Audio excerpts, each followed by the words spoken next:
Hello, once again, welcome to Full Time School with TC Ramokwase. This is part 2 of our episode 7. Part 1 spoke about Mamelodi Sundowns against Al Ahly, everything had to do with that game. Now, this is part 2 in news that broke out same day today earlier.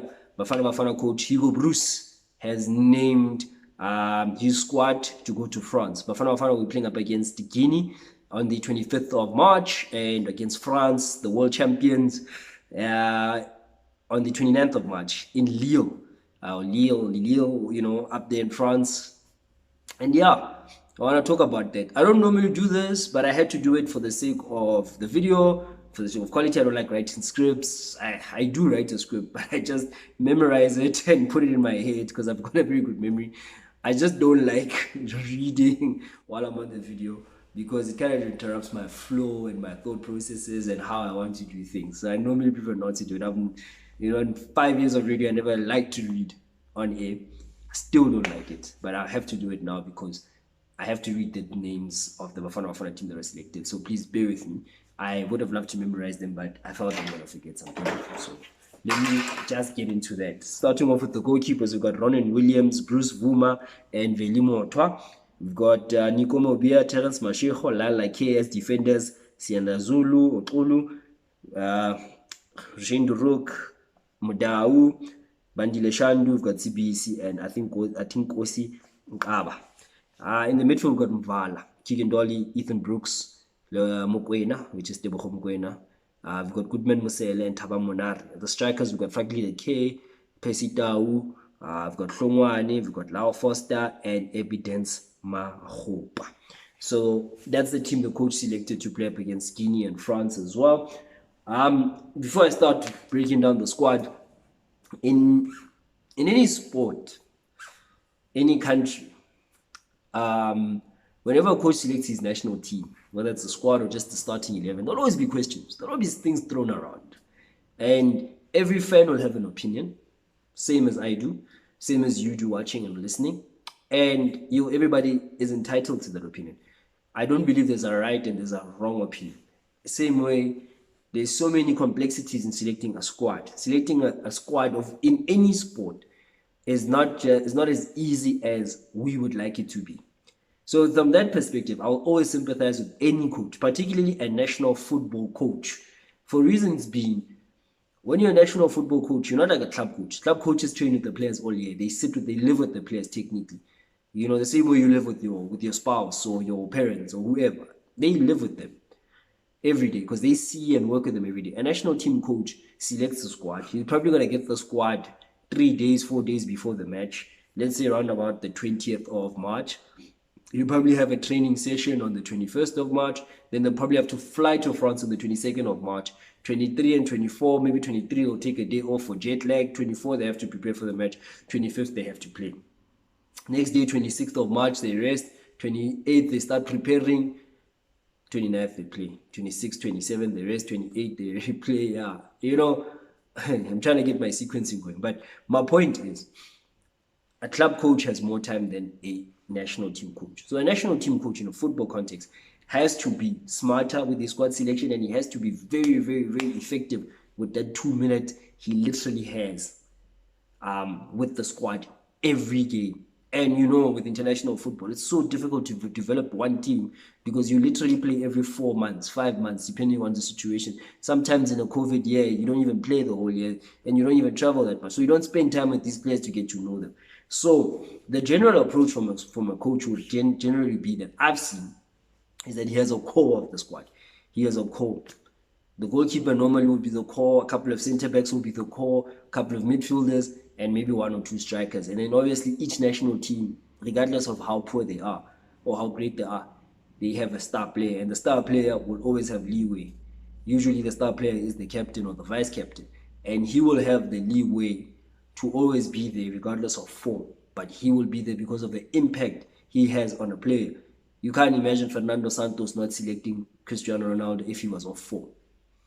You can't expect the Argentinian coach not to select Messi if he was off form. Similar to how when Paul Pogba for France, the team about to play, even though he will play nonsense at Man United, but there's no way Didier Deschamps will not select him for when France play. You have to have that. So certain superstar players have leeway in the national team, but they've earned that leeway because they've done all the work from the years they've been in the national team. They've helped the national team achieve certain things. And when they're off form, we don't just ignore them, but we say, come and join us, even though you're not on form. But the impact you have on the team is positive. Harry Kane wasn't scoring for a long time, but he remained as England captain, and he remained being selected by Gareth Southgate because Gareth Southgate picked up that the impact you have within the group, especially if it's a younger group of players, is positive. Which leads me to my point. Percy Tau is not on form. He's coming back from injury. He's okay. He's not great. He didn't look great against Sundowns. Didn't look great as well. Hasn't scored in a while. But he keeps getting selected based on the stuff that he's achieved when he was at Sundowns, when he went to Brighton. And because he's like our main player, he will always get a leeway with the coach when it comes to match selection, when it comes to squad selection. He will always get that from the coach. And also as fans, you need to understand that. Now, he's a special case. I will then look at starting with the goalkeepers, I'm very concerned about goalkeeping in the country here. Fine, Ronan Williams is good, but he's not great. Velimot is good, but he's not great. Bruce Vuma doesn't even play for his national team, but it was explained why he got selected, because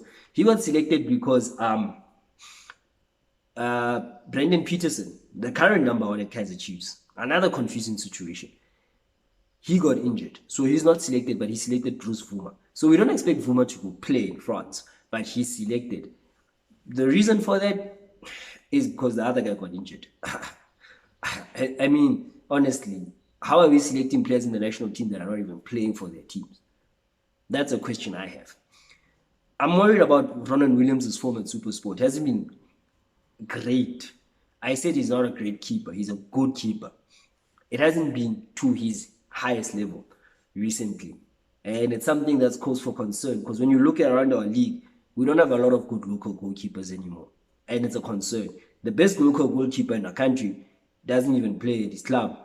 That's it, 2 million cool. But I'm telling you now, if you left Chiefs tomorrow, you could walk into the starting 11 of any club in South Africa right now. So I don't know what the situation with Cunha and Baxter and the club is. I don't want to get involved. My major concern, obviously, in this video is the national team. And that needs to be sorted out in terms of the goalkeeper. Now, interesting enough, during the AFCON, I got reminded of something that I've always known, is that in Egypt, they actually have a policy within the league structure. Now, it's not a nice thing for us because we're such a nice, soft, welcoming, beautiful nation. In Egypt, they have a policy that says no foreign goalkeepers allowed, basically, So all clubs are forced to develop local goalkeepers. And that thing of theirs benefits them. As we all saw in AFCON, when their number one goalkeeper went down with an injury, Mohamed Al-Shawari, and they brought in that other guy, I think it was Gabba, who had a fantastic tournament and got them all the way to the final. And even in the final, he was pulling save after save, or even saved the penalty. Now, we don't have that much quality on the bench. So if Williams gets injured next week before we go to France, we're stuck with Velimot, who's also not good. Or who's also not great, but just good. And that's a cause for concern. Now, this is not Hugo Broos' problem. This is not Bafana Bafana's problem, because the coach has to select what he thinks is the best out of what he can see, right? But where is he going to find a better goalkeeper than these three guys? We had to choose Bruce Vuma, who's not playing, and we yank him out wherever he is. I don't even think he's second choice at Chile. What is he? Third or what? We had to yank him out, and he's going straight to the national team. So imagine if Velimota gets injured. Imagine if Ronald Williams gets injured. Now we're stuck with a goalkeeper that has no continuous game time. Good luck. It's a problem, and it needs to be solved by someone. Someone. Let's talk about the defenders. I'm surprised Kulu's been selected. I suppose he falls into the category of players that I mentioned, that certain players can get leeway based on what they've done in the past. Suppose he falls under that category. I would have maybe gone for Jabulo Ngovo at Chiefs as a centre back, but he's not playing. I need to. I'm trying to find the logic of how do you then select a player that's not playing. He's not in rhythm of playing. It's not match fit. I get it's a friendly. It's not. There's nothing at stake. But what kind of culture are we building when we select players that are not playing, or players that are not playing well? To me, it's a serious cause for concern. And I don't do videos to target and to criticize. That's not for me. I do this for fun. But I have to also be open and honest in me having fun. And the open and honest thing is, Sianda Kulu does not have a club. He was released by his club in Israel. So he hasn't played for a while, but he's selected for the national team. How and why? Maybe, as I mentioned, there are certain players we can, based on what they've achieved in the past and based on the profile they have and what they can bring, he'll be selected. I can absolutely respect the fact that Kulu will be selected or was selected based on the fact that his experience, one, and this is a younger group. Number two, he's been a player who's kind of done a few things in the league as well. So from that perspective, I'm cool. But also, you have to throw in some questions as well. Let's talk about our midfield. To be fair, when I look at this midfield, I was just having a glance at the list. I'm yet to see any of these guys none of those players have outstandingly done well except Goodman Musel, who's been in good form for Orlando Pirates. Tawamunara has been good. Mokoena, since he's moved to Sundowns, hasn't been at the normal level. I think he'll get there. He's still adapting, so he's okay. Mvala hasn't played a lot. He's been off the bench a lot, but he's selected for some reason.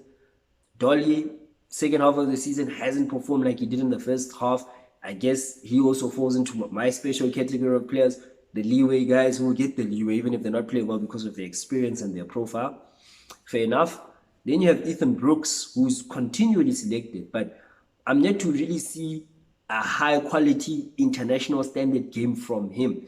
Even at PSL level where he's supposed to be outshining everyone, you don't see it. And then you still don't see it when he's at international level. So my question would then be, what are we looking at in this particular football player? I'm not targeting him. I want to target the policies.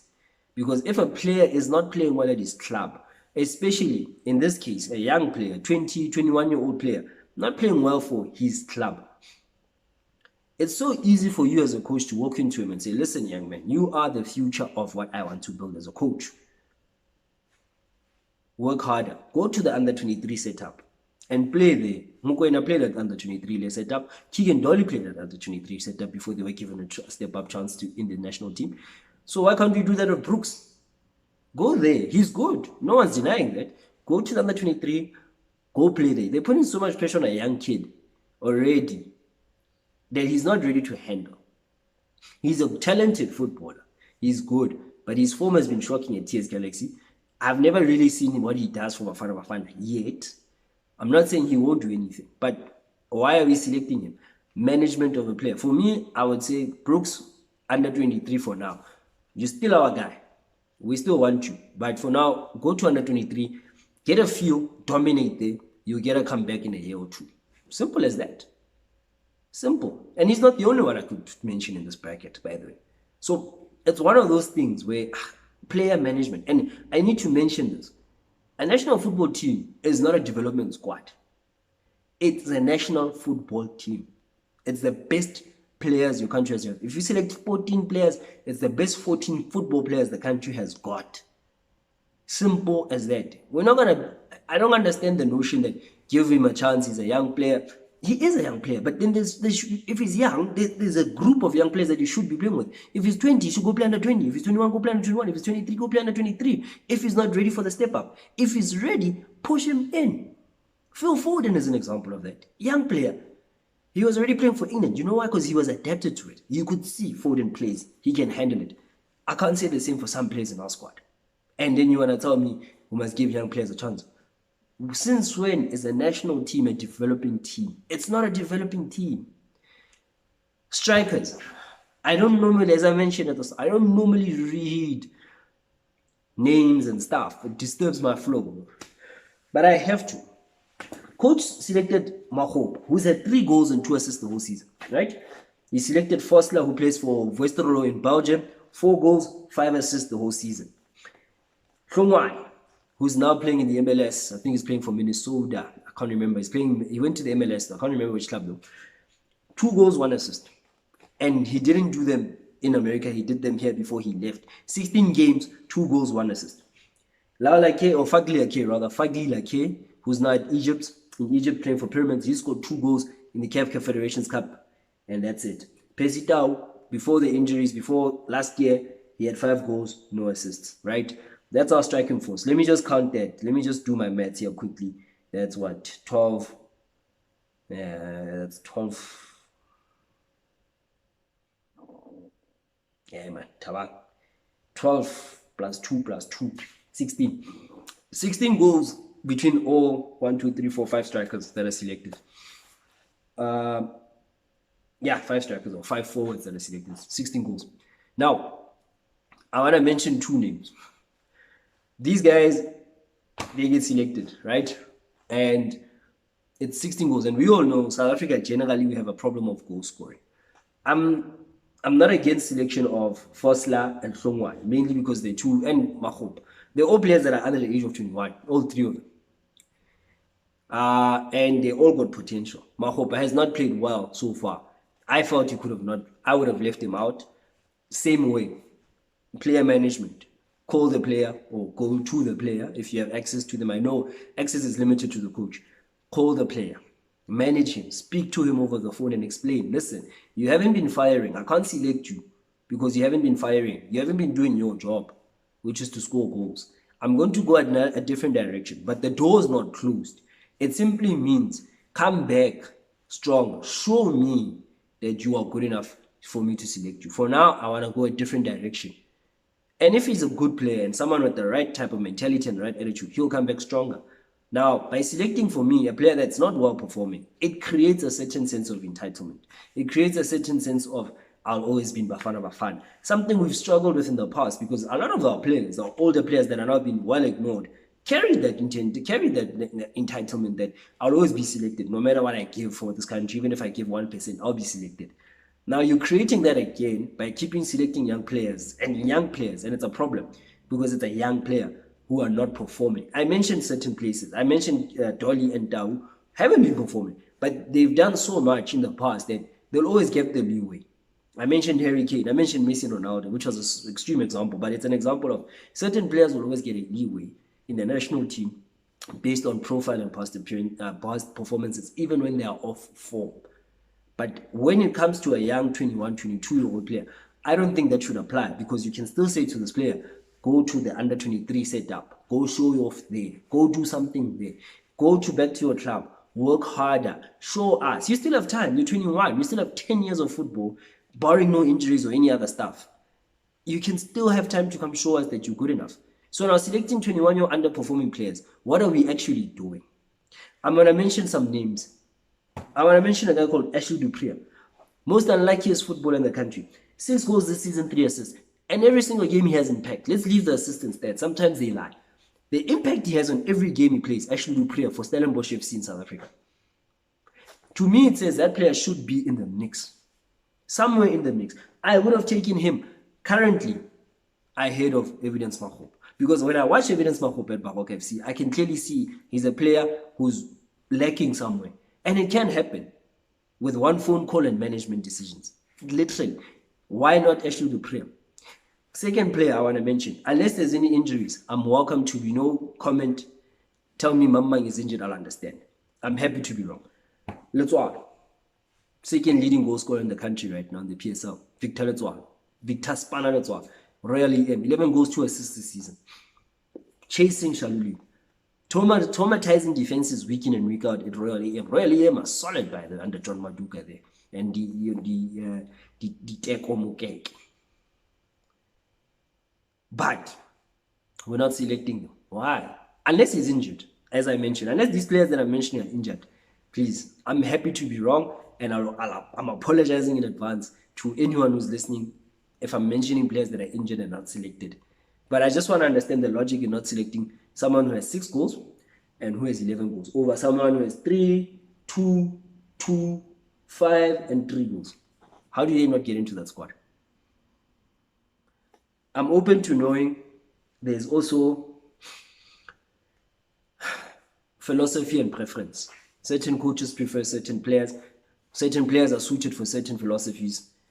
Certain players are suited for certain matches in certain conditions. I'm open for that. But this is a national team. And you're playing France in a friendly and Guinea in a friendly. There's not a lot at stake. You could have been open to selecting anything you wanted. But we chose to select players, yes. But now, what are we saying about players that are performing? I mentioned Ashley Dupré. I'm mentioning Victor Letswalo as the strikers. I can go into midfield. I can think of 3 or 4 different players that are way better than Ethan Brooks, or even Keegan Dolly, or even Mtobi Mvan. There's a guy called Ndabaya Tetwa Dlondlo. Mduduzi Mdanzani must be the most unluckiest player also in the PSL. Even Hashim Domingo nowadays is firing for Sundowns, but he's still not selected. But anyway, I understand it's only a few games. I can take that one. But Dlondlo, Ndabaya Tetwa from Maruma Gallants, no way, man. Come on. Mdanzani, come on, bro. Unlucky. Very, very unlucky. Yusuf Mart. I spoke about science. Now I want to talk about merit. What's the merit behind certain selections and not other selections? And I'm not targeting, for the 4th time, I'm not targeting young players or whatever. I like what the coach did to wrap the video up. When he came out, when he arrived, he said he wants to build a new squad and he's going to focus on selecting more younger players. And I think everybody liked that idea. I'm a fan of the idea. I support the idea. What I don't want to do is, I don't want to mismanage and misdevelop young players. I don't support that. And I also don't support the notion that you're going to ignore all players because they are old. That's nonsense. Select the best players. If tomorrow there was a stone throwing competition in the world, stone throwing, and they said they wanted the best 10 stone throwers in South Africa, I'd expect whoever's in charge of that team to go from Limpopo, Mpumalanga, KZN, Eastern Cape, Western Cape, Northern Cape, Northwest, Free State, Gauteng, and look for those people. Look for the best stone throwers in all those 9 provinces. Select them, go wherever you have to go and go throw stones and come back with a World Cup medal or whatever the hell they would win. Because you're choosing the best available talent to you. Whether it's netball, it's rugby, cricket, whatever sport, you choose the best players. This is not our best squad. That's what I wanted to point out. It took me 22 minutes to say that. This is not our best squad. And I've tried to give context to the fact that this is not our best squad. Numbers don't support it. Form doesn't support it. I'm not trying to push any agendas. And I'm not against anyone. I like what the coach is doing. I understand what the coach is doing. But if you want to develop a squad, I still say you should have a space for Tembazwan. You should have a space for Itumelunku. You should have a space for a few senior players to come in and try to influence the younger players. You cannot be taking a 21-year-old player who's off form and select him because he's young. You can't be taking a player who's off form and select him because he's young. I said that 2 times on purpose because it's not good for his development. To me, it says to that player, you're saying to that player, you don't need to perform to enter the national squad. You don't need to be good enough to enter the national team. You don't need to be better than Tembazwan, who should be the standard to enter the national team. You don't need to be good than Ndabaya Tetwa Dlondlo or Mduduzi Mdanzani at Cape Town City, or Ashley Dupré, or Victor Letswalo. You don't have to score 10 goals or 11 goals and 2 assists in a season to enter the national squad. You don't have to absolutely destroy Al Ahly's defense to enter the national team. You don't have to be one of the best left backs in Africa to enter the national team. In Laula K, who finally got some recognition from this coach. You don't have to be anything. You just have to be young. That's the message that Coach Broos has been sending out. That I'm only going to select you because you are young. You don't have to be good. And you don't do that. You don't develop a football club, a football team that way. You don't develop a national team that way. I am supported. I'm for it. We're not thinking the now, we're thinking the future. I'm saying mix it up a bit. Still have space for 1 or 2 older players. If Kune plays for Chiefs, have space for him so that he had over 80 caps for Bafana Bafana. So he can guide these players. He can guide Vuma and whoever else. He guided Ronan Williams, so but he can guide another younger player coming through. Have a space for Tembazwane to guide these players because he's one of the best players on the continent. Have space for Andile Jani, one of the best players in Africa. Have a space for Ndabaya Tetwa Dlondlo, who's playing for Maruma Gallants and he's absolutely destroying Pirates, Sundown. Because all these midfields that you trust, he's destroying them. Mdanzani, reward good performance. Victor Letswalo, reward good performance. Ashley Dupré, reward consistently good performances. Reward him. Take him with you to France. Now you leave him behind. Unless they're injured, I understand. But you leave these players behind because they are too old or because of some other narrative. I can't support narrative. I hate narratives. I support facts. I support reality. I have a friend who's a lawyer, a couple of friends who are lawyers, and I'm sure they'll tell you facts are everything. And the fact of this, for me, statistically, form-wise, whichever way we look at it, whichever way we slice it, not the best team from a South African perspective. Not the best. And by that, I'm not saying I want players only from a certain team, because people think when we say that there's an agenda. I want the best 23 South African footballers. As much as I want a young team, mix it up. Yes, have your young coach, have your Shongwanis, have your younger players, your whoever those young players that you want are. Have them, but also have space for Jani, Zwani, whoever else is good in their position, Danzani, Tabo Noda when he's on form. Have space for those dudes so that we can accommodate the balance between experience and young talent. Until then, whatever we're doing here is mismanaging, misdeveloping, and just getting it completely wrong. We're messing it up. It's a good idea. Spoke about execution. Good idea. Poor execution for me. I'm not one of those people who are going to come, I don't watch Bafana Bafana, I don't watch PL. I watch it. It's my country. It's my league. I don't know anything else. I watch English Premier League. Love English Premier League. Every week I'm there. But when it comes to my country, I'm patriotic. And I want to see the best for my country. And I want to see my country win. And I want to see my country go far with football. I want to see fellow South Africans, the same way I've seen Usia Kolisi lead the Springboks. I want to see football players do something similar in their own way. I want to see someone from South Africa go the way in the Champions League. Fine. I'm tired of supporting Bomane and Bosala and whoever else is African and is playing up there. I'm tired of supporting them. You want to support your own guy. You want to see your own guy. But for now, we're far away from it. And we're getting a lot of stuff wrong. And I tried to point it out. Thank you for watching both videos. Comment, like, share, and subscribe. It's Tamanga Bukhos. Over and out.